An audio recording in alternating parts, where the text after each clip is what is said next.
बोला मैंने बहुत याद किया, फिर भी याद फिर में लिख के विश्वा विदाई। बहुत बहुत शुभकामनाएं। आसाम के हमारे भाई बहनों, माताओं, बुजुर्गों को नमस्कार, प्रणाम, नतमस्तक होकर प्रणाम करता। পিছত আপোনালোকে এজ এ বুম পাতাই দিব, ইমান হাঁহাব। बैसाखू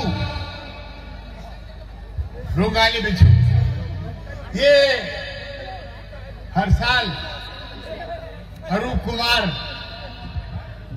दे जी करते हैं, मुझे बताया। ये बहुत बड़ा उत्सव है, ये बहुत बड़ा सम्मान है। मैं अपनी तरफ से, अपने साथ आए हुए सभी कलाकारों की तरफ से अरूप कुमार दे जी का बहुत बहुत धन्यवाद करता हूं कि आपने न सिर्फ मेरा सम्मान किया है, बल्कि हिंदुस्तान की पूरी फिल्म इंडस्ट्री का सम्मान है।